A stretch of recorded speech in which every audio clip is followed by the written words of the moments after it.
With the familiar rumbling sound, the massive cargo ship returned once again to its starting point. The two then entered a secret chamber, built inside the warehouse walls. Elena took out her keys and retrieved a stack of A4 papers, wrapped in clear plastic wrap, from a safe. As Elena took out the names from the safe one by one, the children of the presidents of these world's largest Tapsit chambers of commerce are all notorious criminals, Tapsits. After hearing the tall woman's words, Elena smiled slightly and shook her head. Just a few days ago they were allies. But the girl stabbed them in the back without hesitation. All of this has been done, everything, for this final plan. The very first one was a small figure with long red hair and a beret. Inside a super luxurious villa in the capital of Maxix, servants were working diligently. Some were faking fragrant food in the kitchen, Trigrushans, while others were carefully cleaning the rooms with mops. As the division of labor was clear, and the efficiency was extremely high. The servants finally breathed a sigh of relief, then removed their earplugs and continued cleaning the room. Loren was a rather young-looking, handsome young man. Anyone who knew the price of magic stones would undoubtedly think it was a waste. The young woman smiled gently. The wine glass fell to the ground and shattered into pieces. The unfinished red wine seeped into the cabin, making it look like it was bleeding. Curled up on the ground with the wine glass was the girl herself, who was holding the glass. The girl didn't even have the energy to reply. The three men and two women who had attacked Loren earlier were now clearing the way ahead. Loren took the map out of the ring of Floga, glanced at the description on it carefully, and nodded. The old man nodded and stepped back. Upon hearing this, Loren nodded thoughtfully, then took the initiative to walk forward. At this point, they also had time to carefully observe the treasure location recorded on the map. Arashia, who was standing next to him, also opened her eyes and said helplessly. After saying this, the silver-haired witch took a step forward and stood in front of the crowd. The surrounding soil turned purplish-black with the tremor. Countless world-destroying spells in the magical world were painstakingly researched and created by magicians in their towers. Eleanor added a sentence, and then began to explain what had happened. Lorenz nodded excitedly, but its mind began to fantasize about the treasures inside the mage tower. The girl's words were like a bucket of cold water poured over Lorenz's head. The rectangular blocks of wood had already been moved to the shore. Mages can provide themselves with defensive and healing magic, and warriors are naturally strong in body and vitality. Their recovery and defense capabilities are only at the level of normal people. The leaders had even started rehabilitation exercises. A single simple sentence was enough to make this group of people shout with joy. Most of these people were scavengers in the past. Loren's signature golden scepter was placed against the wall. Upon seeing Loren arrive, the old man smiled. After listening to the other party's needs, Loren nodded and then spoke. After listening, Loren did a quick mental calculation and then nodded decisively. Upon hearing Loren's words, the white-haired old man finally felt relieved. The deal was reached amicably with the two shaking hands. On board, several sailors were scattered throughout the deck, cabins, and hull. After a thorough inspection, they were certain that the two-masted sailing trade ship was ready to sail on the ocean again. The small number who had not recovered had been transferred to the ship's medical room to rest. Moreover, even if there is a genuine food shortage, Loren has ways to solve it. Saputa is similar to the original starting point. In other words, the time has come for the storm to set sail and return home. Loren was already mentally prepared that the other party was really. Loren then continued to ask the questions he was curious about. Is the dragon a symbol of arrogance? Loren didn't know if his guess was right, even when their master is not around. The maid closest to the door nodded, then walked to the door and pushed it open. When the others noticed Eleanor's absence, Loren didn't tell them the truth directly, but instead made up a flimsy excuse. Furthermore, although they did not obtain the main objective, they had actually determined the location of the treasure. The mage tower is simply inaccessible to them with their current strength, but that doesn't mean the treasure has vanished. Loren was leaning against the ship's edge, watching Captain Bahama, who was also at the bow and piloting the storm, as a new feat turned black and appeared on the panel. Loren nodded, then reached out and placed his hand on the helm, beginning to try to steer the huge sailboat. Loren gave a simple explanation, then tried to steer the boat for about 10 minutes. After stepping off the deck, Loren entered his empty cabin, which was his own private space. Its function is like a huge detector, recording in detail the abilities that Loren currently possesses and can possess. As a veteran who had fought in the army and has survived to this day, combat awareness, meticulous technique, a well-trained physique, agile intelligence, and a wide variety of complex and ever-changing abilities. Does Loren have such awareness? By this time, Loren had been gone for nearly half a month. Loren, however, was not skilled in this kind of magic. Crow's face instantly turned deathly pale, as if his stomach was churning and his belly was rolling. The true form of the dark shape was a huge cargo ship. The cargo ship docked at the shore was about 2.5 times taller than the two-masted sailing ship. As Loren was gently savoring the last sentence, a panicked voice rang out. Many people on this ship had personally killed magical beasts. Loren collapsed, gasping for breath to stay calm, before bursting into uncontrollable screams. The taller woman with a black ponytail was the main support, helping the younger woman along. The younger woman's face was frighteningly pale, just like the crew members on the cargo ships. Upon seeing Loren and the others, the former showed relief, and quickly helped the girl to her side. When they were helping, 2 bright red cuts appeared on the girl's neck. Loren then turned around, and as the person of the highest theoretical level present, began to think quickly and calmly. A 3-story house built of wood and stone. Even though the maids were constantly ensuring that the interior of the house was spotless and safe, the maid removed the damp towel that resembled a mask and began to breathe heavily. After saying that, Loren finally felt relieved. After hesitating for a moment, the maid continued. Without a doubt, it was a monster. Loren briefly observed the monster formed from blood, finally fixing his gaze on its long, bright red hair. Some exceptional geniuses are born with a natural advantage over others in a particular area. Well, that's how it has to be done anyway. The battle is about to begin. In this world, such an unusual creature is merely a strange shadow, existing in urban legends. Loren didn't know why the person who had sought him out as a partner was a vampire. The next moment, fireballs, like shooting stars, floated out around Loren. The instant the bloodthirsty monster released the bowstring, flames erupted around Loren. Fire and blood clashed, and a violent explosion rang out. The blood on its body now formed a protective armor around it. The vampire swung his claws at the vampire, while Loren used his elbow to deflect them from the side. Even if it is not executed perfectly, it can still restrain the vampire. The opponent simply swung his right arm, and Loren's body was violently flung away by the immense force. The blonde boy should have been flung away like a kite with a broken string. Taking advantage of the increased distance, Loren's mind quickly began to work. To correspond with werewolves, vampires in modern novels are portrayed as wizards who fight purely with magic. Loren was very clear about this knowledge because it was Elena who told him it herself. Sometimes it was a clenched fist. In this battle, where the selection time is less than a second, Loren's opponent was indeed very strong, with high physical strength and speed. A vicious back throw sent the opponent crashing to the ground. With the battle briefly over, Loren finally had time to examine his wounds. Green light gathered on the scarred hands and quickly began the treatment, as Loren continued to heal the wounds on his arm with magic that shimmered with green light. After transforming back into physical form, the monster slowly flapped its bat wings and fell from the sky. Its rich and varied emotions and soul were simultaneously stripped away. The girl before him was no longer the person Loren had once regarded as a partner and friend. When considering this, Loren also looked confused. The girl's blood was extracted. Upon seeing the blood-stained spear, Loren's expression turned serious and tense. Loren then used his mental power to shape it into form, referring to the weapons created by the other party. In the girl's pupils, the last empty space was filled with emotion. The last time was during the battle with Sina Malfurion.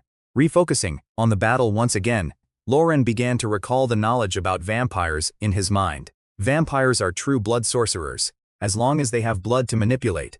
Overall, although they have different strengths, their abilities are evenly matched. An opponent who has lost their mind. The blood on the vampire's hand had somehow coalesced again, forming a small, jewel-like sphere. Loren released his mental energy. The ground trembled with the girl's blow, and a long fountain of blood gushed forth from where Loren stood. Undoubtedly, it was a killing move that would tear Loren to pieces with a single touch. Whether it was just his imagination or not, Loren felt that his opponent seemed to have become faster. The surrounding crust rumbled violently, as if it had been smashed. The magic called Shadow Step, though limited in its uses, is one of the most effective life-saving spells. In terms of pure damage output, this spell, called Green Lightning, is the most destructive magic Loren possesses. Loren had used up far too much of his magic power. Even so, only about 1/5 of the magic power that enabled it to use magic remained. Both were already at their limit. Unbeknownst to him, flames and lightning suddenly appeared in Loren's eyes, beginning to melt the golden coins. The final round has begun. One is someone who has lost their self-awareness and fights to vent their pure destructive desires. One is someone who retains self-awareness and fights to protect what they need to protect. Crescent slashes formed from blood continued to strike, and Loren could only dodge them with difficulty by moving. Loren's newly healed arms were ripped open, revealing the stark white bones beneath, visible to the naked eye. First, he praised Loren without reservation, and then, as his teacher, Eleanor began to point out his shortcomings. At an extremely slow pace, blood fell from the sky, drop by drop, like rain. The claw that was supposed to smash Loren's head in an instant suddenly froze in mid-air. Upon closer inspection, the claw was indeed still moving. 16 fireballs, compressed at high speed, and resembling shooting stars, appeared around Loren. Loren's body had already moved behind his opponent. Loren was dizzy and lightheaded. Touching his head, Loren's mental strength was so weak that he couldn't even silently count down to 5 since. The bullet time effect is quite good. Only after honing one's skills can one determine whether one's choice is correct. The Villa Furinus was in flames from the very beginning. Loren reached out and waved his restored magic to disperse the flames, and then began to search for that figure. Loren had initially thought the vampire had used some kind of fire magic. Loren didn't speak, but slowly walked up to the girl. The person who built this room clearly considered this aspect. 10 minutes later, the oppressive blackness turned into a frenzied blood red. With blood and madness as its dye, this room has become a frenzied arena for chaotic battles. The one wielding the bone spurs was a short girl. Finally, in this silent room, only the sounds of the last two fighting each other remained. Two 10-year-old girls decided their fate with their bodies, facing an enemy who was much larger than herself. The only sounds left in the room were the girl's sobs and the young man's methodical clapping. On their heads there was something resembling a toilet plunger, sucking at each other's heads like an octopus's suckers.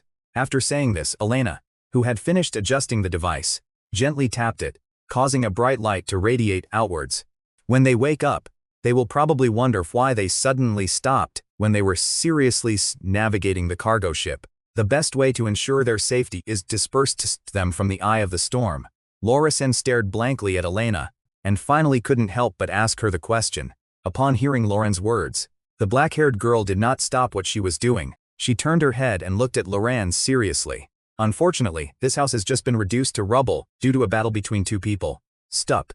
Many farmers who had finished their work returned home to find their homes burned to the ground. Arashia could only offer the excuse that a small earthquake had occurred while she was away, combined with the fire. Loren fell into deep thought. While these were very valuable, they weren't irreplaceable, and even if they were now destroyed. Loren casually put it into the Floga ring and turned and left. A massive flame appeared in the air. Elena put her hands into the pockets of her robe, turned to look at Arashia and Loren, and said heavily. Loren tapped the bricks with his scepter, triggering a hidden mechanisms inside the newly built warehouses. Inside the warehouse was a completely black, square room without a single window. Upon entering, Loren frowned slightly, feeling an uncomfortable sense of oppression. Though not intense, it was still quite unsettling. Arashia casually opened one of the safes, took out a document, and quickly glanced at it. Even those who had seen countless things showed immediate shock upon seeing the information before them. With a sigh, Elena continued. Arashia, who had been standing to the side, had also calmed down. Elena then picked up where Arashia left off and continued speaking. Elena put away the documents in her hand and gave a bitter laugh. Arashia nodded seriously, then looked into the eyes of the dark-eyed girl sitting on the sofa and said earnestly. The surrounding space was quiet, with nothing but the girl's clear voice. Just then, Loren reached out and asked a question at an inopportune moment. Arashia gave Loren a slight glare, but Elena nodded without any objection, and then answered the question. The black that symbolized silence also began to change during this transformation. Elena Kane began to introduce herself earnestly. Upon hearing this word, Arashia, sitting next to her, frowned slightly. A breeze drifted in through the unlocked outer door. Loren had personally witnessed the terrifying allure that could attract alpha-class containment entities. Arashia opened her mouth and asked Elena a question. Compared to Arashia's ethereal charm, Elena's enhanced vitality is clearly more tangible and powerful. Loren frowned and asked in confusion. Finally, Elena opened her mouth and revealed the answer. In short, the girl's whole body began to tremble uncontrollably. Upon seeing this action, Loren and Arashia were startled.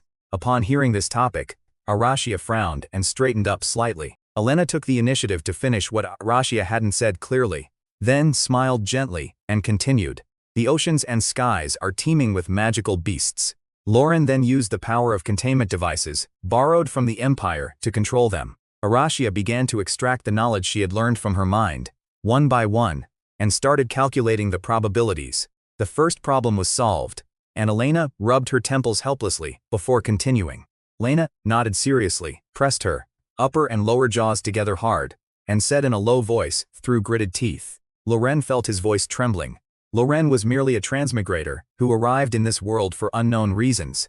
After a brief moment of thought, she continued to ask Elena questions. Arashia was not satisfied with this answer, so she continued to press for more information. The atmosphere became like an icebox, and even Loren couldn't help but shiver. Upon hearing this, Elena, who had been coldly confronting the other party, suddenly paused for a moment. Upon hearing this, Loren raised an eyebrow in slight surprise and couldn't help but ask. Elena scratched her chin and began to think carefully. The other person's words had a chilling quality to them. Moreover, according to Chrysos Kane's plan, Elena should have already killed him and reduced the starting grounds to utter ruins. Loren didn't notice this, while Arashia watched him with suspicion from behind, but in the end, she also kept quiet. The three of them walked out of the warehouse. The weather was quite clear, and a beautiful bright moon hung in the sky, illuminating the dim starting point. Elena raised her head and stared blankly at the bright moon in the sky. After realizing what was happening, Elena chuckled softly. After uttering this intriguing riddle, Elena continued walking forward. Loren nodded heavily as well. Elena also understood the terrifying disparity between them. Elena drawled out her words, and Loren picked up where she left off. Lorenz was prepared to cause a huge panic that would spread throughout the world. After finishing his conversation with the other party, Loren watched Elena stride towards the cargo ship. Loren turned around and looked at the girl with long sky blue hair behind him, with a puzzled expression. Before Loren could finish speaking, a sharp pain in his back made him howl out. The head maid continued to apply bandages to Loren's body while asking curiously.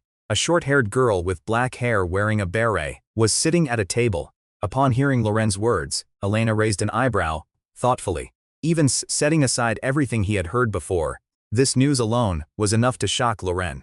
Just then, Loren seemed to sense that something was wrong again. Elena continued, popping the blood-red wine into her mouth. In Loren's memory, this was the first time Elena had shown an expression of surprise and disbelief. As for Fren, he lowered his eyes, then stuck his head out, and asked curiously. Elena smiled and encouraged Loren while continuing to give him hints. Loren then opened a box in the room and pulled out two enormous fleshy wings. In the battle with Elena, although both sides had their own advantages in different areas, they were generally evenly matched. Loren once again swiped the Floga ring, took out a box from it, and placed it on the table. Using the wings of flying monsters as raw materials, equipment is created that grants the wearer super santa movement. Loren lowered his head again. Following the route he remembered, Loren quickly arrived at his destination. One half is a modern hotel with neon lights. Loren quietly walked past the scantily clad dancers performing pole dancing. As soon as the greeting sounded, the figure of Loren, who had been waiting, came to him. Upon hearing Loren's words, Wal Varen and Bujalita all showed surprised expressions, not to mention that it was for Elena's sake. Loren briefly considered the matter before nodding to indicate that he understood. Frankly, given the evidence he possessed and his own eloquence, Loren had absolutely no confidence in persuading him. Varens extended his mechanical right hand, tapped the table, and began to explain. 4 teenagers, who had just come of age, sat around a round table and discussed things. Finally, everyone reached a conclusion. The young man, who looked like an old man, stood up with a smile and extended his hand to Loren. While Loren had already gone to the capital, the land of beginnings was developing steadily. The land where the 3-story building once stood is now an empty lot, as if it had always been empty. The girl with short black hair still wore that familiar smile. In Arashia's memory, most of the time, this was the only expression on the girl's face. The two beautiful young women moved closer to each other. After all, Beauty is in the eye of the beholder, and it's hard to arrive at an objective conclusion. The young man in front of me had a very gentle smile. In that smile, Loren could taste the unique tolerance, pampering, and care that an elder has for a young person. The blonde girl with red eyes was wearing a formal corset and tunic, which was secured with several brooches. The brooches, which shone with a golden light, and were inlaid with gemstones, were obviously very valuable. Loren knew that his sister held a very important position in the Chrysos Chamber of Commerce. Chrysos Kane still wore a gentle smile, but Loren felt his body growing colder and colder than usual. Loren smiled on the surface, but inwardly he seemed a little at a loss. After speaking, Chrysos Kane picked up the glass of red wine and took a small sip. Chrysos Kane chuckled, reached into his coat, pulled out a blood-red crystal, and placed it in Loren's hand. The door, which had just been opened, creaked shut. Arashia nodded slightly, then began to observe carefully. Upon seeing Arashia's actions, Elena laughed heartily, as if her plan had succeeded. The smile vanished from her face, and Elena looked at the drinks in front of her. With a serious expression, Elena began to gulp down the red wine. Arashia placed the strangely tasting liquor aside and nodded slightly to indicate that she understood. After saying that, the girl's eyes changed from disdain to distress. Sometime later, Elena had given up drinking from a wine glass. Arashia watched the girl sob silently, then lowered her head. Elena and Arashia stood on a patch of land, intently watching the seeds that had just been planted. Upon seeing Roland return, Arashia happily reached out and waved to Roland. Upon hearing this, Elena's body instinctively paused, then began to tremble. After gritting his teeth, Loren continued. Loren felt that even though he had only been away for a short time, Loren held up the blood-red badge, stroked his chin, and said in a puzzled tone. Elena nodded and asked again. Slant's End watched the strange interaction between the two with even more curiosity, while Elena coughed lightly and changed the subject.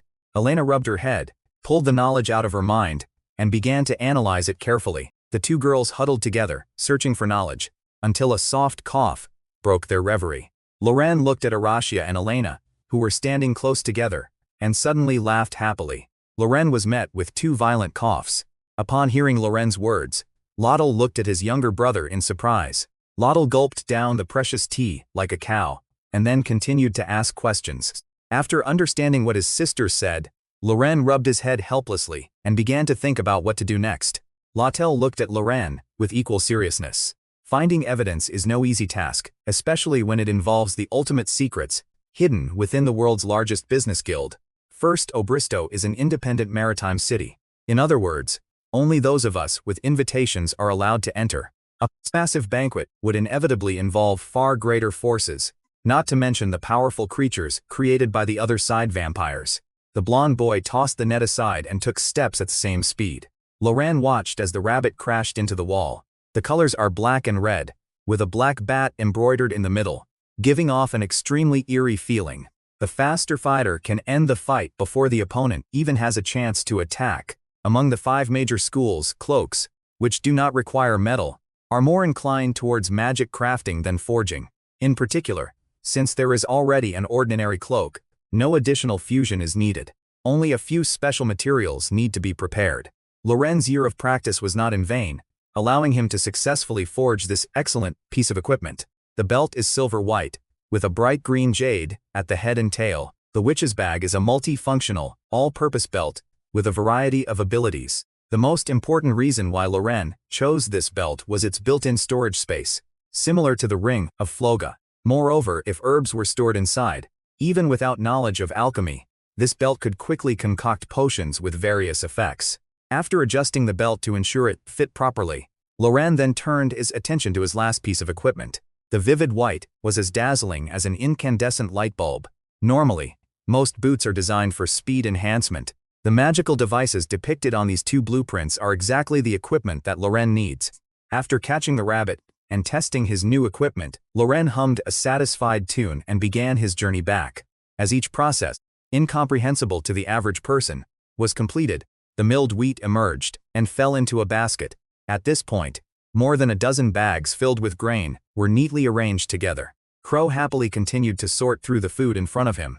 As a member of this land, Crow is truly happy. After giving a serious bow, Lily turned and skipped away. Crow gave a helpless, bitter laugh After finishing their work, Lyriel and her companions began their battle on the nearby flat ground. One after another, various moves that normal people couldn't wield emerged. The superhuman beings had begun their battle. Crow kept gripping the gun tightly. The black shadow slowly wriggled, and eventually turned into the upper body of a person. Crow curiously opened the first thin booklet. Klaus opened the book and began to carefully observe the text and picture recorded inside. As Loren observed, he began to describe it carefully. Before Loren could finish speaking, his words were abruptly cut off. Loren's upper body slumped downwards as if his jaw had dislocated. His eyes filled with disbelief. Crow chuckled, while Loren frowned slightly, after carefully observing the other's black hair and black eyes as the former sailors of this cargo ship had already received their wages as an apology for exploiting them. As a result, the massive ship was now quite empty. Elena was sitting in the first-class seat of the ship's cabin. In front of her was a device similar to the laptop in Loren's previous life. Loren had known about the existence of stocks for a long time. Loren had never been to the Federation of Technologia. As Elena typed on the keyboard, the screen's glow changed color. Elena shut down her computer, rubbed her tired eyes, turned to look directly at Loren, and began to speak. After reiterating the sword of Damocles hanging over their heads, Elena continued. Loren gave an awkward laugh, and Elena glanced at him, helplessly, before continuing. Next, Elena began to explain the specific plan in detail. Loren took out a candy and put it in his mouth, while listening attentively to her description. After listening, Loren nodded, and answered seriously. After pausing for a moment, Loren continued. Loren thought he hadn't heard the question clearly, but the other person's sudden expression made him hesitant to ask further. The farm was clearly newly built, with obvious marks visible on the surrounding timber. Previously, these cattle and sheep were bought by Loren and allowed to graze freely on the grasslands, and just then, a soft female voice reached Crow's ears. The rooster crowed, symbolizing that it was time for the sun to rise. Strangely enough, even though the sky was overcast, Loren could still clearly feel the sunlight shining on him. Loren instinctively jumped up from the chair, straightened his body, and stood upright in front of the girl. Loren carefully read through the detailed information above, then looked up and curiously asked the girl next to him. Crow was the last one. Elena nodded seriously, then took out a bright red badge-like object from her hand. Obristo was once a land not much better than its starting point, inhabited by incredibly poor people. Loren's construction was no ordinary construction. The ocean is home to countless powerful monster empires, resembling a perilous demon's lair. The fact that this city was able to be inserted into it like a chess piece. Even those who haven't visited the Chris's Merchant Gate have undoubtedly heard the legends of this intoxicatingly extravagant city. Whether they intend to purchase rare and precious items that are extremely scarce outside the city. Normally, the most direct way to reach Obristo is by water or air. The membrane emitted a bright red light, and just looking at it felt incredibly eerie. Loren and Aracia, who nearly fell, grabbed the cabin railing, while Elena, who was prepared, calmly pulled down the lever. After stepping out of the cabin, the blonde boy and blue-haired girl, both slightly dizzy, showed expressions of surprise. She walked out of the cabin and stood side by side with Loren and Aracia. The four girls were pounding on the chests of Crow and Tindalaus. The massive cargo ship slowly began to move, heading towards the sea fortress before it. The light filtering through from the outside was blocked by the dark walls. Aracia was also leaning against the side. Besides the cargo ship, other light sources suddenly appeared elsewhere. Loren lowered his head and smiled at the two of them. Upon seeing this, Loren frowned slightly, then turned to look at Elena beside him, and asked in confusion. A gentle voice suddenly entered their ears. The two turned around stiffly, after bowing respectfully. Chrysos Kane, the owner of the Chrysos Merchant Guild, smiled. After disembarking at the port, Loren, who had lived two lives, was in a casino environment for the first time. Not to mention that Obristol is one of the largest casinos in the world. Loren then took out a magic stone from his pocket and placed it next to his ear. Chrysos Kane smiled and nodded. Lily and the others curiously began to observe their surroundings. The design was similar to a stretched Lincoln, painted red. The huge casino at the beginning alone is already comparable to half the size of the starting land.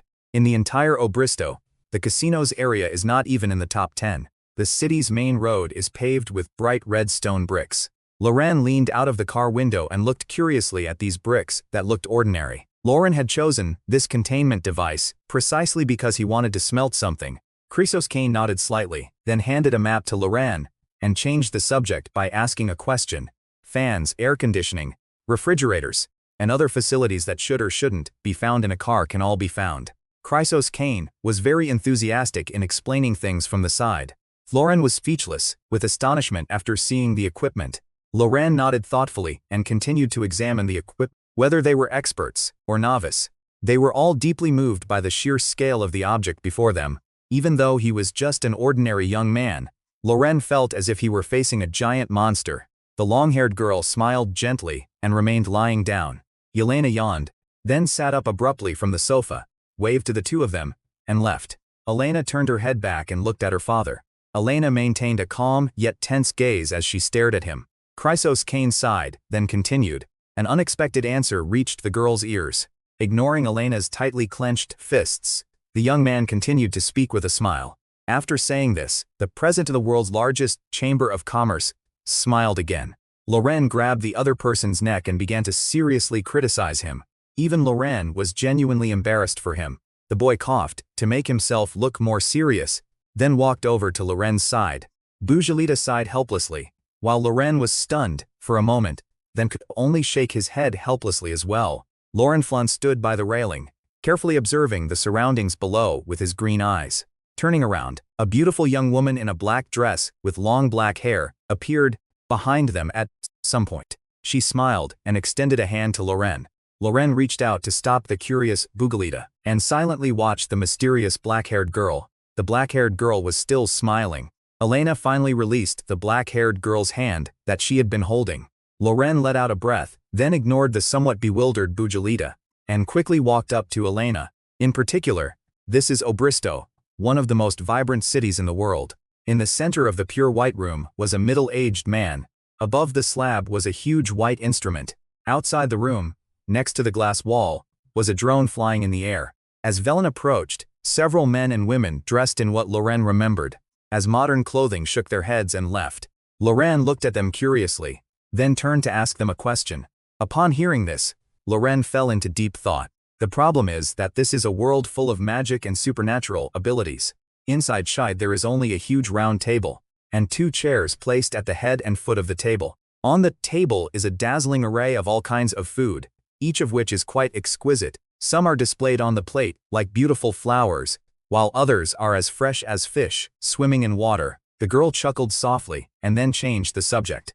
Elena clenched her fists tightly, lowered her head, gently covered her mouth, and her eyes trembled violently. Elena watched intently, as her sister uttered each word, gazing at the complex expression in her rolling eyes. Elena opened her mouth, with a melancholic expression. The girl with short black hair nodded slightly, while the girl with long hair continued speaking with a smile. Even though the other party made a seemingly good proposal, the girl remained calm and asked questions. After opening her eyes, Yelena turned her head toward Elena and answered seriously, "Invited guests will be assigned a place to rest." Loren was assigned a room on the 7th floor of a 10-story hotel.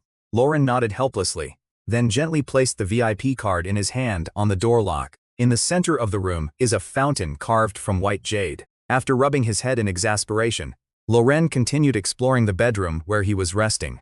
The air in the room was filled with a wonderful scent. The blonde boy discovered that the world had focused most technology on things that could soothe people's minds. Half an hour had passed since Loren entered the hotel, but the room remained remarkably quiet. The lower half is a tube, while the upper half consists of 3 triangular, mechanical pieces. Loren vaguely remembered this thing because he had built it himself after reading books on mechanics in his spare time. Loren had been very busy lately. The mechanical tentacles, which should have been incredibly hard, suddenly retracted. Finally, they turned into a sticky, elastic white slime-like substance. After all, its essence is still formed from that mechanical tentacle. Loren wanted to look through the books that contained mechanical knowledge. The knocking on the door instantly changed Loren's plans. Loren put the books on the wooden table, turned around, and hurried toward the door. After opening the door, the blonde girl, who had a similar appearance to Loren's body, revealed a tired smile. Latel kept talking, but her hands quietly slipped into her pockets and took out a piece of purple cloth. The boy's words were cut off by a flick on the forehead. A look of surprise lit up his eyes, and he nodded in praise of Loren. After saying this, Loren also showed a serious and worried expression. Loren knew the conversation that was about to begin would be important. Loren knew that his sister held a significant position in the Chrysos Chamber of Commerce. Loren felt that he had finally found a path to victory amidst the chaotic clues, or rather it is a daunting task. The key has been found. Time flies, and the night is long gone. Eleanor is mysterious and strange. Loren had always been curious about her identity. Everyone around could tell that this beautiful woman was waiting for someone. The two close siblings huddled together, the slightly taller woman gently holding Loren's shoulder as they walked side by side. Even children understood this, so there was no way Loren wouldn't be unaware of it. Clearly it was a long gun with a bayonet. Loren was also wearing the uniform of the Chrysos Merchant Guild. Alina frowned, and Yelena opened a room in the corridor and spoke. Elena tilted her eyes slightly and began to ponder the knowledge about the other world in her mind. Yelena pressed a button on the wall and began to operate the mechanism above. After the two figures disappeared, a circular black shadow appeared on the wall at some unknown time, as some turmoil was about to unfold inside Obristo. Arashia smiled gently and reached out to give her best friend a light hug. Since the incident at the Dark Fortress, the girl's popularity, which was once flattered by most people, has declined significantly. Arashia watched with a smile as her friend smiled after a thrilling challenge. The woman was very tall, probably over 2 meters. The tallest woman Arashia could remember. With just one glance, Arashia could tell that the other person held a very high position within his organization. Vera smiled gently, then walked to the railing where she could see the game below. The four of them familiarly reached out their hands, patted each other, and made a set of standard celebration gestures. Crow kept his head down. The crow didn't seem to know where it was going either. The two bewildered lives stared intently at each other for a full minute before the black bird finally squawked. Crow already knew that this was a man-made sky. Nietinger squatted down and gently stroked the white wolf's head, then looked up and greeted Crow. Crow remembered the woman who used to always be by the saint's side. The moment Nietinger uttered the last word, Crow suddenly felt a chill on his shoulder. The difference in strength between the two was huge. Nietinger frowned slightly, while Raven remained silent. Nietinger gave an awkward laugh, then quickly changed the subject. Upon hearing the question, Crow did not answer directly, but quickly began to consider the matter in his mind. Crow was considering whether the other person was trustworthy. Loren's plan will have an even higher success rate. The reason this term is used is because the city is indeed built next to mountains and water. The wooden villa is neither particularly luxurious nor tall. Crow recalled the stories his mother had told him when he was a child. As Nattingel continued walking forward, the bell rang from the first gate, which was surrounded by a fence, through which the two had just entered. After making his usual sarcastic remark, Crow turned around and walked towards the door he had just entered through. After watching her skipping and jumping friend leave, Arashia's smile vanished, and she turned to look at Vera. The girl frowned at the other person's reason. All the furniture in the house is made of wood. Upon arriving on the second floor, Nietinger led everyone directly into the bedroom, and then walked to a bamboo screen. The girl in the bodysuit wearing a birdbeak mask appeared out of nowhere again. Crow leaned back and watched as the woman silently pulled back the screen. Crow seemed more curious about what was inside, but after seeing Niedinger's thoughtful smile, he chose to ask another question. Arashia turned her gaze to the whitewashed walls and the various photos pasted on them. After lighting the cigarette, Vera began to exhale rings of smoke as she spoke slowly. The Teknoroya Federation, a powerful force on par with the Maxix Empire, is a legendary nation of science. Crow quickly pieced together the fragments in his mind, while Vera continued her narrations. Vera seemed somewhat displeased as she took the cigarette out of her mouth and exhaled a few smoke rings. Vera put the cigarette back in her mouth and turned to look at Arashia. The coffee beans are ground by the blades inside the machine. Taking advantage of the moment the young man was looking at the coffee. When the lights were turned back on, the boy had already disappeared into the underground level of Obrisoto. Quickly concealing himself in the shadows, the boy saw the owners of the two voices, two black-haired girls hurrying past. After fiddling with the badge in her hand, Elena looked up and asked Lorenz seriously. Loren felt two pairs of speechless eyes sweep over his already flushed face. Loren hurriedly took the badge, and as soon as he looked up, he saw Elena's serious eyes. After seeing Loren nod, Elena breathed a sigh of relief, then stood up and turned to walk away. With the soreness from the fall gone, Loren stood up and followed Elena forward. Just a few words were enough to cause Yelena's expression to change drastically. Alina turned her gaze to Loren and said helplessly. In the empty corridor, after the hurried footsteps of people ceased, the only sound was the chewing of human teeth. The guard holding the gun looked envious. The other two people beside Loren had smiles on their faces. Loren, on the other hand, didn't say a word, but wearily found a sofa and sat down. Taking advantage of this moment, Latel quietly turned his gaze and looked at Loren with a confused and nervous expression. 1 minute and 20 seconds after the button was pressed, the young man was panting heavily. Loren's body instantly froze and he turned around awkwardly, asking in an incredulous tone. Finally, the young man gave a bitter answer. The entrance to the restaurant was located at the mouth of a cow. The waiter explained why this was happening. Latel then lowered her hand and waited quietly for the heavy wooden door to be opened by the person inside. With a creaking sound, a very tall woman opened the door. Elena and Arashia were about her height. As Loren's gaze swept over him, the tall man suddenly smiled and extended his hand. Loren quickly put his mind to work and began to think. Upon seeing Loren approach, Arashia subtly moved her chair closer to him. Arashia clearly had something left unsaid, but Loren, feeling dizzy, didn't realize it. Loren focused on the important points and began to carefully sort through this jumbled heavy information. Loren took the menu and began selecting his preferred dinner while reading the descriptions. Once the food has been selected, the exquisite dishes, freshly prepared within just 5 minutes, are served. The group began to discuss what they needed to do next. The moment those words were spoken, the dark purple magic stone shattered into fragments. Loren stared straight at the ceiling and said, with a smile. At 9 o'clock in the evening, a happy voice rang out. Having personally won second place in this competition, the girl walked out of the room with immense joy. The three of them gave each other a high five. Elfrenza was holding a rapier, gazing at the night sky with an expression of profound loneliness. Due to various accidents, they have become partners with passion and dreams. Rather, it was like in a novel, where they met and became entangled by fate, each harboring their own secrets. At least, for Lily, apart from Violetta, the other two girls were hiding some unknown secrets. Lyriel, Celine and Violetta had also put away their smiles and were looking at their cups with some serious eyes. The waiter prepared a 3-scoop chocolate cone ice cream with strawberry, vanilla, and Oreo fillings. In another area, another group of people had also completed their final preparations. Everyone at this moment showed a tense expression. Vera took the cigarette out of her mouth, exhaled a smoke ring, and continued speaking. While Loren was deep in thought, Vera continued speaking while smoking. Vera nodded finally, then reached out and pressed the button on the wall. By this time, the not-so-large square was already packed, with people dressed in custom-made suits or coats of various colors. Countless people were currently surrounding the perimeter of the square. The clock struck 12, announcing that it was now midnight, and a new day had begun. After exiting the green portal, the group entered the center of Obristo.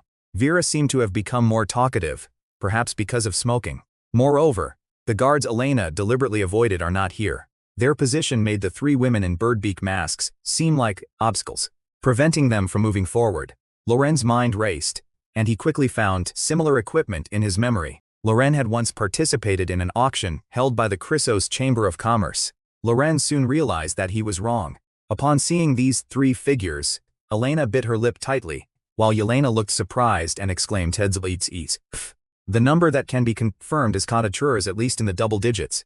Loren now knows that his daughters were not his own children. Similar to these three were two other faces, namely, the two black-haired girls standing next to Loren. Vera took the half-smoked cigar out of her mouth and looked at the other person with a serious expression. She stared intently at Elena with her single eye, as if she wanted to devour her sister alive. The three women raised their heads and scanned the crowd before them with their 5 eyes. The beautiful flesh that attracted men was devoured by the filthy blood. Vampires are a very strange kind of supernatural being. When blood is scarce, vampires go berserk, unable to control their actions.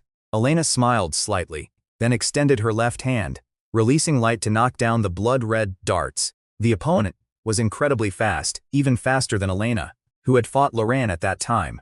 Vera held the gun to her lips. Loren curiously focused his attention on the stones he was familiar with, while Vera replied indifferently. Despite the blonde boy's worried words, the girl, whose hair had grown long red, still wore an indifferent expression. In just 40 minutes, the auction was almost over. a blonde woman in a uniform, was sitting in a small room. After enjoying a steak dinner at the fire, Loren returned to her office and took on the work there. Something tiny, invisible to the naked eye, was surging wildly around them. The two men entered the room they had designated as their final destination. The room wasn't small, but it was quite spacious. The most eye-catching thing was a huge screen, and below it a large rectangular device with all sorts of buttons. Being able to see this futuristic electronic facility in person was undoubtedly a very novel experience for Loren. The computer's combination lock was instantly unlocked. Videos, pictures, documents. The intelligence Garuda had gathered in the city were quickly displayed. Vera took out her cigar. The article's title was written in bright red, with 4 large characters. Vera and Loren frowned, dragged the mouse, and began reading the contents. Upon seeing the other person's gaze, Loren nervously turned his attention to the document, focusing intently on it. The plain yet cruel words are etched onto the computer screen in front of me. Sharp bones grew from their joints, sharp teeth, and their blood-red flesh turned pale. Most importantly, they lost consciousness and became pale monsters writhing on the ground. The reason this happened was entirely because of a certain voice. Next are 20,000 smaller drones, roughly the size of a Rubik's Cube, with 4 rotating blades suspended from them. Finally, there are 10,000 drones of even larger size. The 4 women in red who had been guarding the gate had now come to the side of Chrysos Kane. Crow realized that an important life he had overlooked was now in danger. The 4 women surrounding Chrysos Kane had removed their red coats and birdbeak masks. Apart from a few monsters writhing on the ground, greedily craving blood, only Chrysos Kane remained in the room. Crow sat quietly, in the center of the auction hall, as if he were in a peaceful room. Crow leisurely took out a wineglass from his pocket. Varen had already removed the glove-like bionic skin, revealing his mechanical right hand. The terrifying impact reached their ears. The sound of gunpowder exploding rang out again, and the door in front of them was blasted into rubble. The young man was dressed in a very standard dark blue suit. At this point, Obristo had become a complete mess. One by one, the lusterless crystals fell to the ground from the loading area, turning into powder. The response from Lyriel was the sound of crystals colliding. More and more monsters appeared. Some climbed the walls, some crawled on the ground, and some jumped into the air.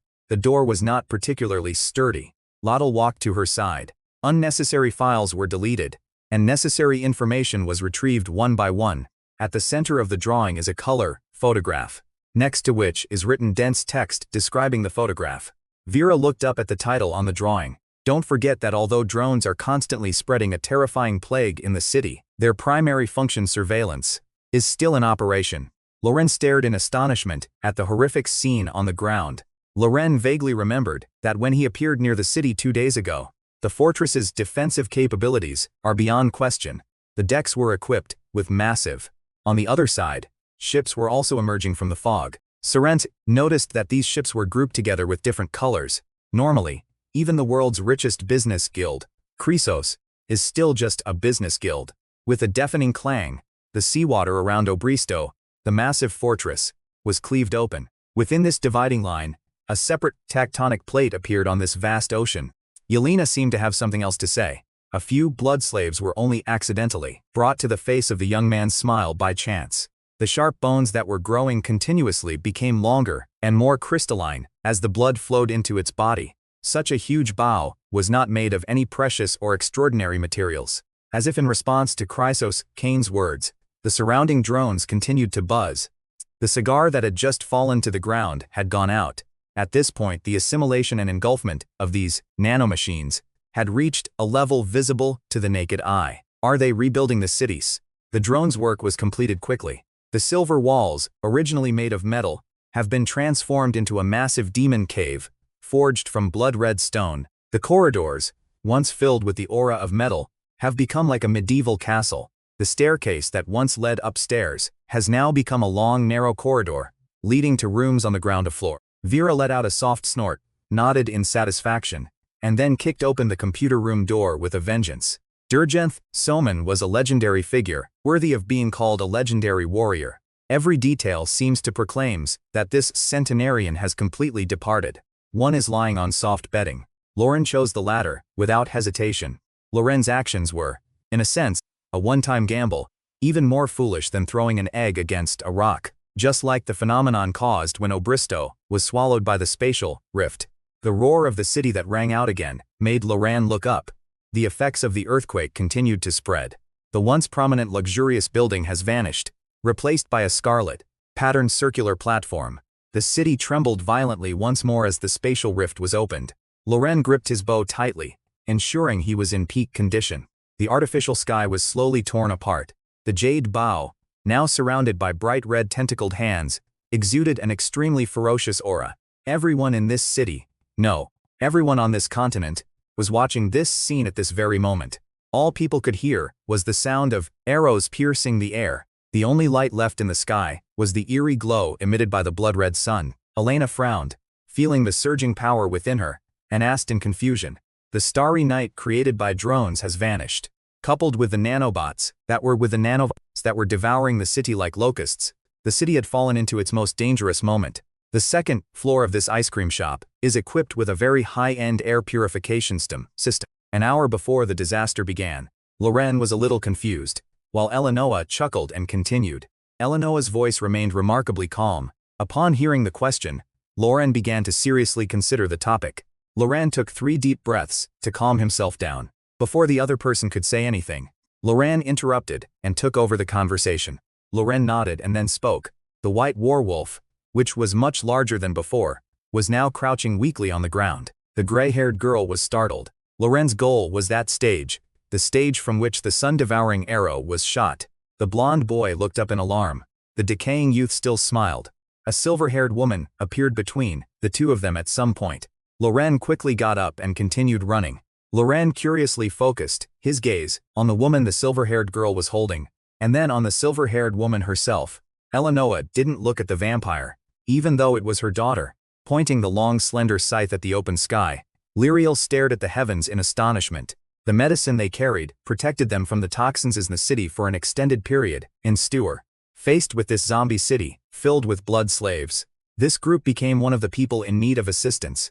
Upon hearing this, Arashia swiftly commanded a tiger formed from magic to kill a blood slave, and then spoke. Using the shadow abilities of the Boots of Light, Loren quickly arrived at the city center. Loren arrived at the heart of the city. Today, the luxurious modern city has transformed into a rustic medieval metropolis. Obristo has been transformed into a blood-red fortress by countless nanodrones. Eleanor stood still, merely twisting her body to dodge the attacks. The bright red vines didn't fall down. Instead, they turned into a pool of blood in mid-air. Eleanor snapped her fingers, and a second silver halo appeared around her right hand. Eleanor remained silent, like a devoted listener. The young man, at the center of this light, still wore that eerie smile. Eleanor looked at the vines that had been stained black, and her expression became slightly serious. Rewind to the moment when Loren had just put down the phone. The tall woman smoking a cigar was looking at Loren with a somewhat annoyed expression. After she finished speaking, Vera sighed, then took Loren's hand and placed something on it. The two parted ways again, each heading towards where they were meant to go. After killing several blood slaves, Loren quickly found the computer. On that stage, there was a figure standing blankly in the center. One sword emitted a blue light, while the other emitted a purple light, like twin swords formed from lightning.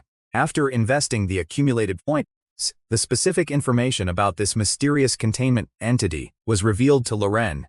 Once they found an opportunity, these monsters leaped down from the sky, roaring as they pounced on the people below. A small number of blood slaves screamed as their bodies were burned to ashes by intense flames. Most blood slaves, after their agonizing roars, remained unchanged, simply collapsing to the ground, gasping for breath. The remaining, very small number of blood slaves were enveloped in smoke after the light faded. One sharp bullet after another entered the body of the new monster. The black fleshy wings continued to grow larger, transforming from bat-sized wings into dragon-like wings. The flowing blood surrounding the body transformed into hard armor. Elena remained calm and quickly began to analyze the combat strength of both sides. Yelena, who had undergone the same change as the other person, got up and gasped for breath. Originally, the difference in their strength was minimal, and Elena could even be considered slightly stronger. Caught off guard, Elena was actually lifted up by her own sister. Before they could even react to what was happening, the surrounding ceiling began to shake violently due to human intervention. Gravel and debris fell from the walls and ceiling, instantly transforming into a solid wall that blocked the doorway. Elena anxiously prepared to dig through the obstacles. Their fathers and mothers are different. In fact, they may not even know the true identities of their biological parents. The girl's choked sobs reached Elena's arms. Countless nanodrones have completely transformed the city's environment, including the area where they were located. The violent explosion blasted Elena, who was pressed against the corridor, to the side, and huge smoke enveloped the battlefield. After the smoke and bombing sounds subsided, all that remained, before the black-haired girl's eyes, were ruins made of rubble.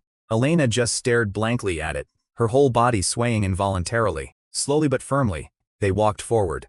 Nanodrones have transformed the city in a short period of time. The flames formed from condensed magic pierced into their bodies with a whoosh. In other words, while it may have some impact, it is not enough to stop its progress. The anxious shouts from the side made Arashia force herself to think even more seriously. Arashia raised her head, looked at the zombies, and her mind raced. Their previously casual gazes suddenly sharpened, and they looked at Arashia as if they were looking at an unparalleled delicacy. The giant white wolf was now completely weak and listless. The city is currently teeming with blood slaves. After the smoke cleared, 4 figures stood before Crow. Each of them appeared to possess formidable fighting power. Crow recognized the 4 figures. They were the same people who had surrounded Chrysos Kane at the auction just now. Crow gripped his spear tightly while Niedinger placed his hand on his chest and spoke. Crow stood before Tindalos, raising the gun crackling with purple lightning, gripping the massive katana tightly. Raven stood beside Crow and whispered softly in his ear. Crow gripped the massive spear tightly, his gaze fixed intently on the 4 figures before him. Both of these events occurred before Loren entered the building. Surely they couldn't have deciphered it with a computer? Just then, Loren suddenly saw something and quickly disappeared into the shadows. Loren quietly raised his head and frowned as he looked at the monster in front of him. Loren hadn't paid attention to these 2 tasks until now. The sound attracted several blood slaves, but Loren quickly killed them and then went to the phone.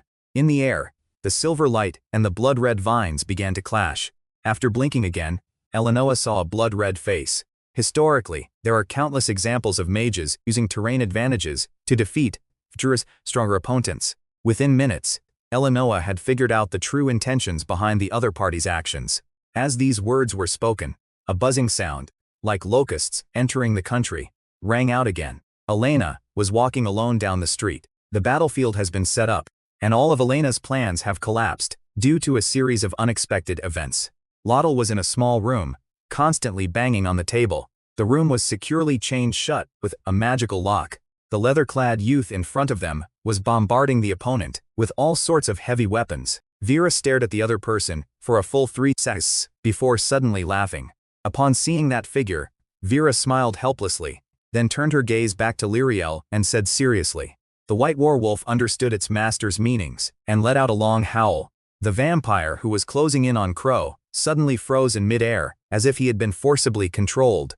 The interior of that 5-story circular stage was now completely covered by rubble. Even if it did contain secrets and wealth, it was now completely sealed off from the public eye. Loren simply patted the dust off his black suit, and then, finding it too troublesome, used magic to clean it.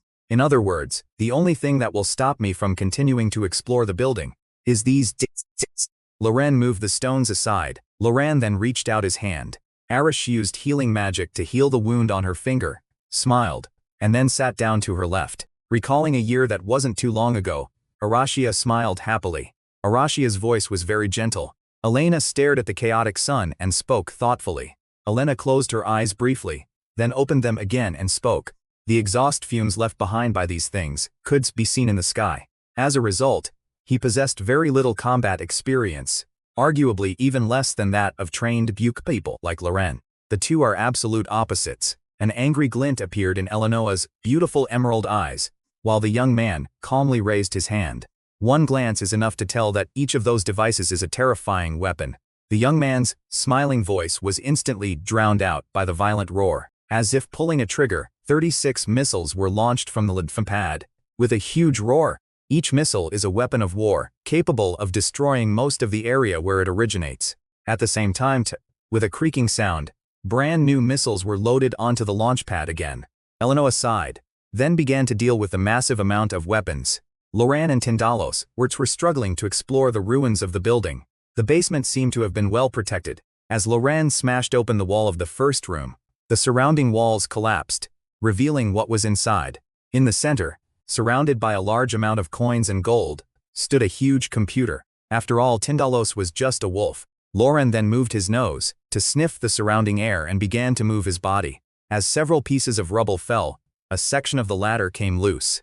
Rub his hands together, Loren gripped the ladder and began to climb. Even though a violent earthquake had just struck where it stood, it, as the containment object, seemed completely unaffected.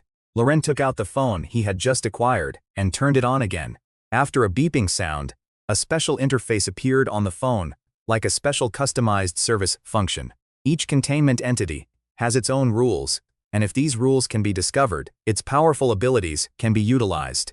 Loren adjusted the panel and began to observe the nearly 10,000 words of code, as long as it was teleported back to its original location. The instant he saw the shadow, Loren's instincts kicked in, and he turned around abruptly, gripping his hands tightly, to prevent being instantly killed. Loren roughly estimated that he had been there for less than half an hour. Chrysos Kane smiled easily, then changed the subject. Loren's words grew increasingly less confident, while Chrysos Kane continued to speak with a smile. Loren felt a cold sweat break out on his body. He felt that his path forward was completely blocked. In just a moment, the space where Loren was located was split open. Located at the westernmost edge of Abristo, what one can see is a vast artificial ocean. As a result, parts of the buildings were devoured, and the buildings and ships on the dock vanished instantly. The tall woman smiled gently. While reinforcements did arrive, their numbers were very small. Ignoring them and leaving them there would have obvious consequences. Vera had already discussed it with the soldiers, so they were not surprised when they saw it. Chrysos Kane stood at the center of the stage. Elena took a slow breath and then stood in front of her father. The young man's malicious voice reached the girl's ears. Elena's breathing grew heavier and heavier, until it finally turned into the sound of blood gushing from her body. The girl, who looked about 18 or 19, had a tired yet resilient face. In its place was a modern-style suit of armor, reminiscent of a tokusatsu drama. Chrysos Kane was still wearing that bright red robe, looking at the other person's armor and bow with curious eyes. A bow made of crystallized blood and a bow bound by vines faced each other. While dodging the opponent's attacks, Elena held her blood-red bow horizontally, converging 3 arrows onto it. Just like before, the 2 arrows, on the left and right, pierced each other, and then canceled each other out. The 3rd arrow was about to collide with each other as well, as Chrysos Kane first showed a look of astonishment. Blood magic is a technique that uses blood as a universal material to cast spells. Elena's mind raced as she began to think, recalling things that could help her win this battle. The next moment a vine swished and sent Elena flying, smashing the 4 gargoyles in the process. The crimson armor was instantly shattered into pieces by that terrifying force. Even after the vines disappeared, the young man still smiled lazily. From beginning to end, Chrysos Kane was just playing around. Asena struggled with all her might to break free from her father's grasp, and then lowered her head. For the first time, Chrysos Kane showed a look of surprise in Elena's eyes. Despair is like an endless darkness, or a raging fire. Using a game analogy, this is what's called a bad ending. Loren's muscles ached even more, so he trained with Mr. After all, a mage isn't a warrior. Without magical protection, a mage's body is no different from an ordinary person's. The shaft of the spear was a tree branch covered with mysterious runes. Loren finally noticed that he was in a room that looked like a museum. The room was neatly arranged with numerous display stands. Undoubtedly, these pieces of equipment are very powerful. Loren didn't even consider it, or even have the thought of it. Loren's sister had once told him that these legendary pieces of equipment even possessed the power to choose their masters. Loren clearly possessed the power to change his situation, but this power was far too great for him to grasp. Loren suddenly remembered what Yelena had said to her 2 days ago. At that very moment, the Floga ring on Loren's hands began to shine uncontrollably for the first time. Loren looked at the projectile with a mixture of doubt and astonishment. 10 gems, once inlaid on the gates of the Dark Fortress, were trophies that should have been Lady Anchorette's. As Loren resisted, he looked at the description that had suddenly appeared in his eyes with a puzzled expression. The Immortal King turned this object's kind into an incredibly powerful and usable tool. The problem is, even though there's clearly no containment device. To be precise, what appeared before Loren was a lush, green forest. Loren was currently at the very center of this forest. The golden tree was not lush, it was probably just a small sapling that had just broken through the soil. In other words, this is a golden branch. Loren wasn't sure if it was just his imagination. Each of these is irresistible. They are the world's finest treasures. To prove one is ready to wield the power of these divine artifacts, whether this resolve is righteous or evil. Finally, the golden spear that had won the battle flew slowly over and came to Loren's arm. The library of Unosi Academy has a long history. Countless illustrious figures have attributed to the academy in their own ways. After graduating from it, Elena chuckled softly, turning the pages of the book on the table as she continued reading. In short, their fathers were all prominent figures in the empire. As such, they enjoyed a life of luxury from birth, and therefore, they had never experienced hardship or despair. Elena turned to another page. Elena simply raised her head blankly. Elena stood in her way. Without a doubt, that was the figure of a hero. Upon hearing this, Chrysos Kane smiled, then looked at Loren with a complicated expression. Correspondingly, Loren slowly gripped the weapon in his hand. For everyone involved, this is a battle that must be won. Feeling the overwhelming force, Crow's legs began to weaken uncontrollably. Crow quickly lowered his gun and stepped back, slamming the hammer hard onto the floor. A sharp stab and a scream rang out simultaneously, as a scythe crackling with lightning pierced the dragon-like wings. Even though she was currently facing 3 vampires of the same strength as Crow's enemies, on that knife was a bright red device, like a trigger. The sound of gunpowder spitting out bullets rang out loudly. The reason for this was that a piece of the girl's huge dragon wing had been cut off. The light was so bright. In other words, Loren is now invincible. The so-called Mjolnir is Thor's hammer. In the flames, the two looked intently into each other's eyes. Even when he was being brutally beaten by Eleanor, he didn't feel anything. The boots Loren was wearing glowed. The enemy before us is a containment device. A year ago, Loren fought against an Alpha-class containment object, which was of a higher level. Some are animals with their own lives. In short, they are all kinds of strange and cannot be understood by general logic. Every program has its own rules to follow and contracts to fulfill. The opponent's 2 swords are capable of cleaving through space and dimensions respectively. The chainmail Loren was wearing was probably the most advanced armor in the world. Even so, the slash that could cut through space made Loren dare not directly take it head-on. Loren's strength is based on his equipment. Loren was extremely cautious at this moment. In Loren's eyes, the slashes from those 2 swords were much more dangerous than those from Chrysos Kane. Loren stepped out and began to move with lightning speed. As a mage who has also studied inscription, as raging flames suddenly appeared, the vines were burned to ashes before they could even get close. Even though it was a miniature version, Elena should have been lying in her own house, looking in astonishment at the suddenly chaotic, dark sky. The hammer in his right hand only needed to be spun to allow Loren to fly freely in the air. The speed of the Hermes boots and the huge cloak behind him gave Loren unparalleled agility and balance. Loren looked around, but couldn't see the girl. Loren guessed she had flown away before the building's roof collapsed. Loren first threw his silver hammer in his left hand. Its 2 headlight-like eyes flashed violently as it lowered its head. Loren gripped the hammer again, then hurled the spear with a backhand motion. Chrysos Kane was embedded in the wall by a golden spear. Loren quickly turned his body to dodge the attack. With a thud just like Chrysos Kane had been, Loren was also embedded in the wall by the vine. The tactic used by Loren using a boomerang to conceal himself before striking with a spear was exactly the same. Elena had already finished aiming, pointed the long arrow at the ground, and released the bowstring. Elena's face was extremely pale. Chrysos Kane had no time to praise his daughter's plans or be angry about it, and neither did Loren. Both of them turned their heads at the same time, looking with tense eyes at the stopped containment object. Both Loren Walef and Chrysos Kane understood what was about to happen. Loren no longer needed to pay special attention to Chrysos Kane, as this contained entity had become the biggest problem. Loren no longer needed to dodge through the gaps in the attacks. Chrysos Kane's movements were extremely strange. Loren could have left the containment facilities designated.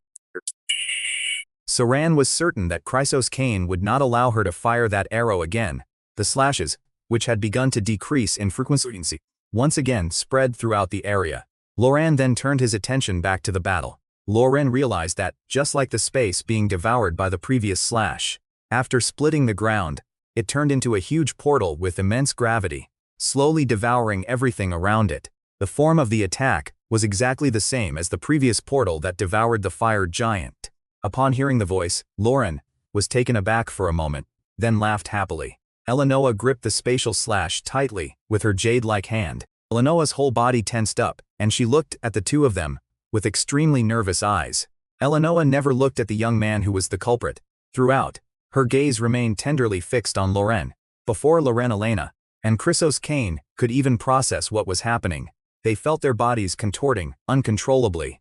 With Eleanor's blessing, the portal's gravity increased dramatically, and it began to violently devour everything around it. Loren opened his eyes, rubbed his head, and got up. The enormous dimensional portal had vanished. As Loren stared blankly at the other person's strange state, a calm voice rang out. Some were playing with building blocks, some were running around, and some were playing and fighting with each other.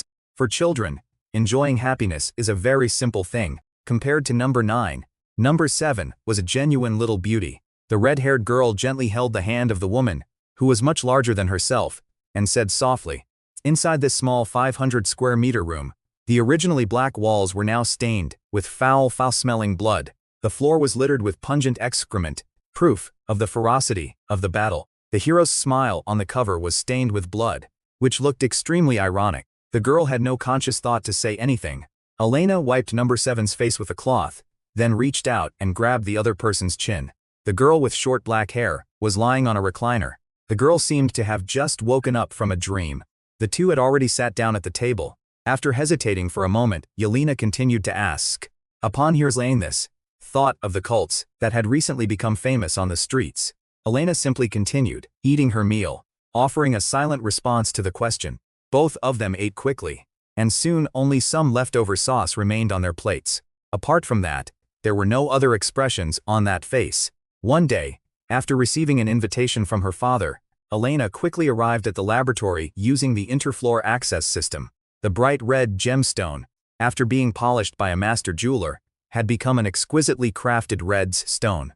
Only after the slave had foamed at the mouth and lost consciousness did the young man nod in satisfaction. In Elena's memory, her father had always remained calm, but he had never been as strange as he was today. Elena was like an art master who had become one with the art she created, obsessed, frenzied, and indescribable.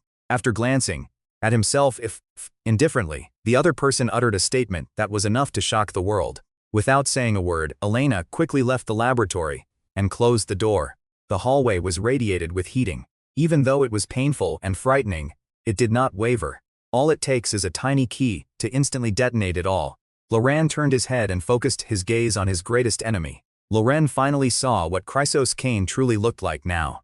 The front of Chrysos Kane was the same handsome young man that Loren had seen earlier. On the second front, what Loren saw was a sculpture. When Loren first saw the building, his eyes were mesmerized. After the light flooded into Loren's mind, he felt a sharp pain in his head for a moment. Elena's body was still trembling. Loren gripped his weapon tightly while staring nervously at the blood-red tentacles. The invisible flames swept away the vines, and the weapon created by Chrysos Kane was instantly annihilated by Loren. As Loren used the symbol for longer periods, it was as if he were reading a detailed instruction manual. Accompanied by a hissing growl, one after another, huge monsters made of stone statues poured out of the magic circle. Facing the seemingly endless monsters, Loren calmly raised the spear in his hand. The 4 Valkyries held round shields in their left hands and swords in their right. The woman's silver helmet was engraved with a special name in runic script.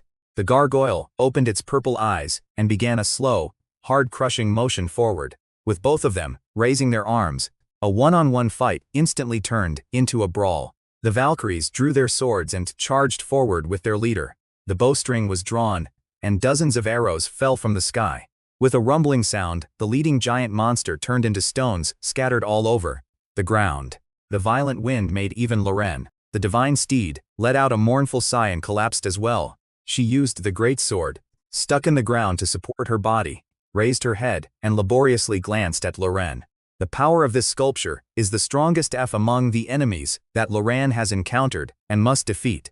The runes used to summon the heroic spirits were not magic that Loren himself knew. Upon witnessing the opponent's immense power, Loren suddenly had another question. Chrysos Cain was not a powerful mage. In the eyes of those who make these choices, this is a very fair trade.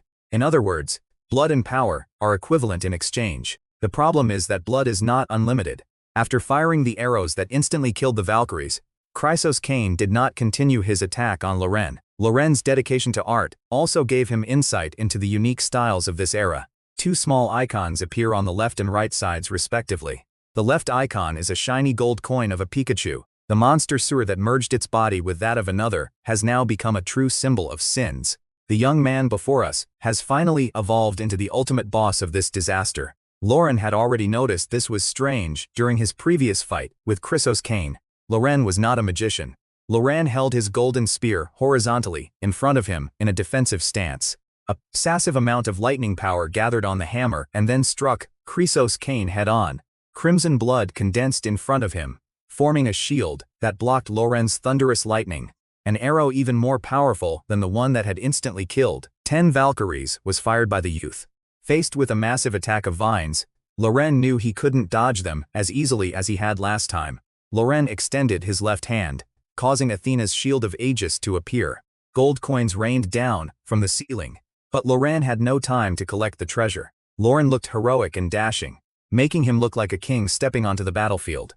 Loren raised his spear high, like a king raising his scepter. Lotte bit her nails hard, made a judgment, and quickly started typing on the computer with her fingers. Once these troublesome technologies are mastered, such things can be accomplished. First, once this gun is thrown forward, it will not be shot down or destroyed along the way. Normally, most inscriptions are merely additional elements imprinted on a physical object. Loren raised his spear high above his head and spun it around as if he were wielding a spear. Loren's response was even more decisive. Before anyone knew it, 2 gloves had appeared on Loren's hands. Once the Spear of Destiny was thrown, its fate was sealed. Its piercing of the target was inevitable. The powerful regenerative ability that should have healed the wound instantly was tightly restrained by this purplish-black substance. Both injured, they knelt on the ground, took a breath, and waited for their wounds to heal. Thor's hammer returned to Loren's hands, and the woman behind Chrysos Cain once again gleamed with crimson eyes. The silver hammer and the golden spear attacked from the left and right. After all, the jade bow was essentially just an ornamental object. A small gap appeared on the silver hammer and the jade bow. Loren's left hand wielded a thunder hammer. In Loren's eyes, the pie chart had changed again. The symbol of lust, that DNA icon, was enveloped by wind and rain. The good news is that Chrysos Cain is in significantly worse shape than Loren at this point. The skin of the dying Chrysos Cain was exhibiting the strange phenomenon described above. Loren suffered a wound that, even for someone who is now an immortal, could be considered fatal. The opponent's immense life force had weakened considerably, even though they were in a basement with a solid ceiling above them. A cloud of black mist appeared, binding Loren like a rope. When faced with the plant-like monster in front of him, Loren's only action was to casually swing his gun. A massive flood erupted from the space created by the gun, engulfing the vine monsters in a torrent. Its true identity is acid rain, which is capable of corroding everything. Loren swiftly summoned lightning to destroy the blood spear.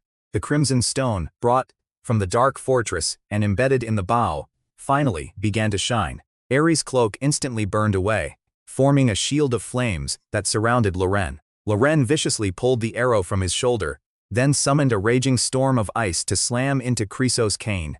The young man calmly summoned the magic book, and a huge magic circle appeared on the book's cover. The blood-red vine monster opened its huge mouth and swallowed the hail and snow wind directly into its Loren first took a simple breath, then assumed a horse stance and swiftly threw the spear. The black cage still shrouded the place, seemingly symbolizing that the world was not yet out of their grasps. At least one more strike is needed to determine the winner. Decades ago, a young man in a long robe was chatting with a woman in a huge library. After thinking for a while, the woman gave this answer. Upon hearing this, the young man fell silent again and looked up at the ceiling. Loren was panting heavily, as was Chrysos Cain. Loren was not prepared to do so. Loren was nervous, especially after realizing he was in a disadvantageous position. Both were thrown backward again by the recoil. Its power was several times greater than all the previous arrows combined. It was practically a final. Upon seeing this arrow, Loren felt his body tremble involuntarily. Loren, however, still gripped the golden spear tightly. Loren Wahalefis's foot and Chrysos Kane's hand were like springs, stretched to their limit, releasing simultaneously. Most people had become blood slaves, as if a box containing a cat had been opened. All the best novels are available at work and time.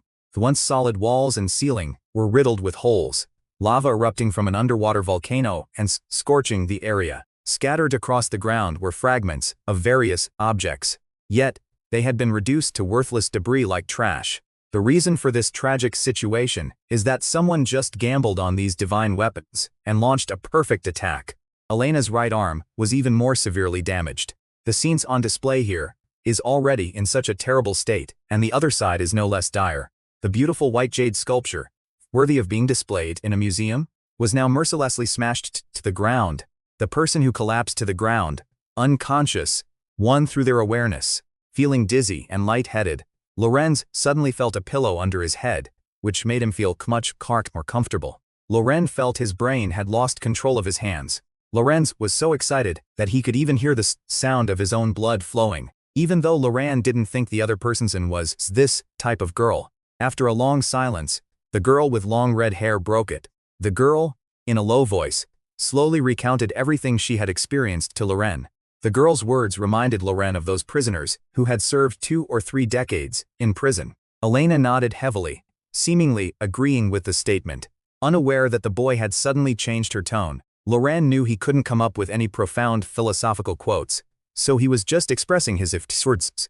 The alarm clock ringing in his mind woke Loren, who was almost asleep, and brought him back to his senses. Loren found that the needle in his hand had been removed. In addition to the blood flowing into his body, Loren also felt a tremendous power slowly surging into his body. Upon focusing his mind into it, the first thing Loren saw was an endless expanse of gold coins. Loren felt like he was about to faint again. The battle between Loren and Chrysos Kane at the very bottom of the city was like the last straw. Loren had transformed into its current form in just a few hours. As if by magic, Tindaros tilted its head in confusion, sensing that its master's mood had suddenly soured after seeing it. Nightinger reached out and gently stroked the dark purple fur, feeling the new power emanating from it. Unless both of them had hearing problems, the sounds were definitely coming from the girl. After Elena helped Loren kick open the door, a curious voice rang out. The silver-haired girl effortlessly shattered countless spatial attacks with her halo-wrapped hand as she approached Loren and Elena. Eleanor first cast a worried look at Loren, then looked at Elena with her green eyes and spoke. Loren's weak voice rang out. Eleanor quickly turned around and resumed the fight to protect Loren and Elena. A huge rock fell from the sky and smashed into Loren's head with lightning speed. After a long battle, Loren finally collapsed to the ground, completely unconscious. While sleeping, the boy had another dream. The boy, all alone, was the only one present. Loren's name is located in the lower middle section. Lorenz glanced at it indifferently, then lowered his head and continued to do his work in a proper manner. After opening his eyes, Loren was back in a familiar place. The girl was holding a huge plastic bowl, which seemed to contain something very cold, emanating a visible chill. Loren remembered that he had never been able to find ice cream back in the Empire. Struggling to turn his head away, Loren curiously turned his gaze to the huge badge in front of the bed. The familiar emblem, composed of white roses, a cross made of a caduceus, and the doctor's oath. In fright, Loren quickly used his mouth to pull it off. The thought that those blood slaves were once ordinary people made Loren feel incredibly depressed.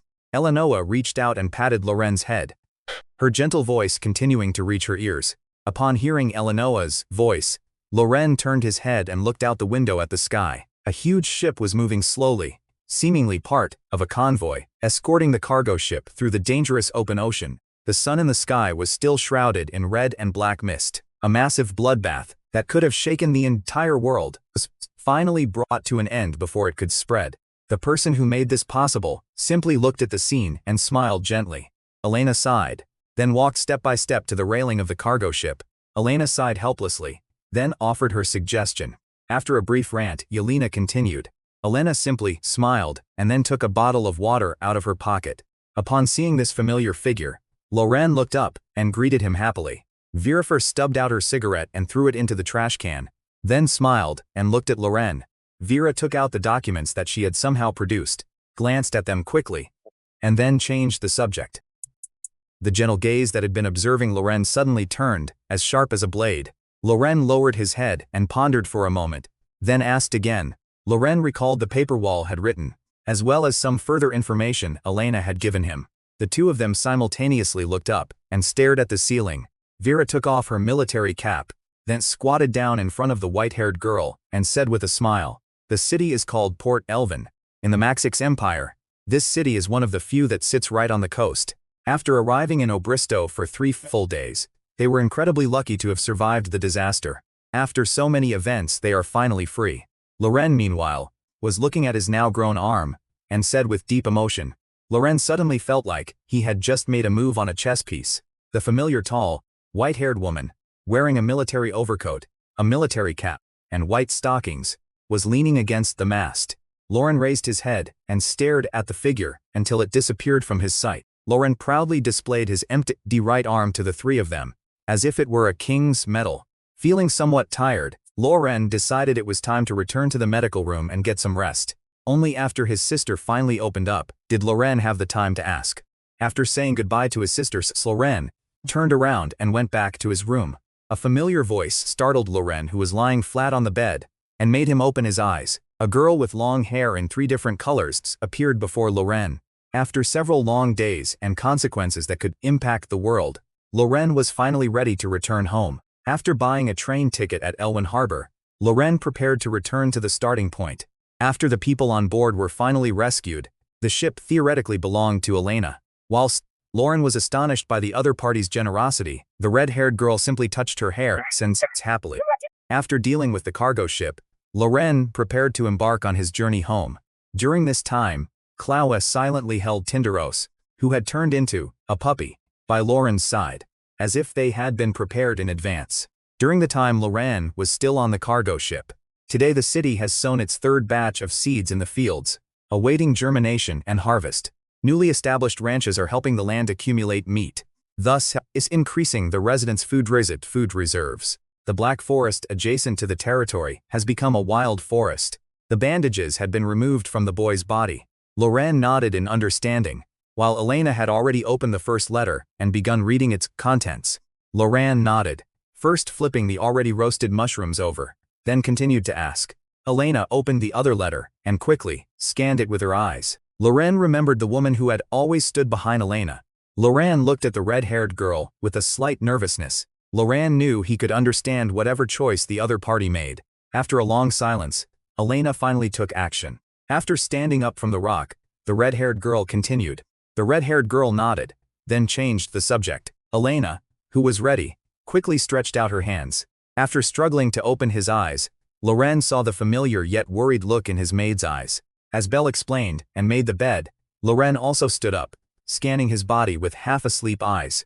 Loren remembered it clearly because he used to wear the ring on the ring finger of his left hand. Loren probed the ring with his consciousness and found that it was exactly as he had expected. Not only was the mountain of gold coins gone, but there wasn't even anything golden left. Loren felt dark lines covering his face. Loren quickly took the book out of the ring. Admittedly, what was once hidden in that ring was an immense fortune, enough to buy countless things. Anyone with a normal level of appreciation would think that it was made of woolen leather. Before me stood a huge disc-shaped building.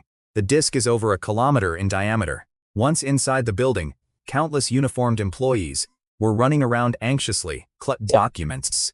Vera pulled out her newly bought lighter and cigarettes from her pocket. Vera smiled, then lowered her head, and looked intently at the small figure. The girl was only a little over a meter tall. The little girl smiled brightly, then jumped up and gave Vera a high five. After briefly explaining what he knew, Lottl finally returned to the capital of Maxix. With this in mind, Lottl began his leisure time during that month. Their private small tables were removed, and the square table prepared for the family gathering was brought out. The 3 people in the back, left and right seats sat neatly together. Lottl wasn't very familiar with the woman on her right, only knowing she was a princess of noble birth. Lottl slowly opened her mouth and then spoke.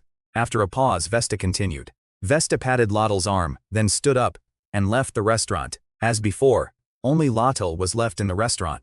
Loren gathered the pile of collected branches in his arms, With Loren's manipulation, the tree branch transformed into that familiar book, and the 10 gems embedded in it. The space inside was many. For Loren, a mythology enthusiast, there was absolutely no mistake in remembering them. Loren's current is simply insufficient to comprehend the difficult knowledge contained in the Book of Mimir. The two stared at the fire in silence for a long time until Eleanor spoke first.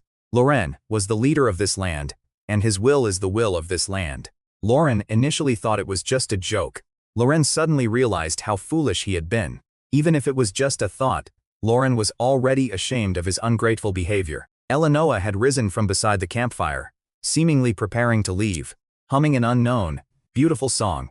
The silver-haired girl, even more beautiful than the song itself, walked into the dark forest. Only then did Eleanor place her left hand on her chest. The vampire conflict closed the second volume of Loren's journey.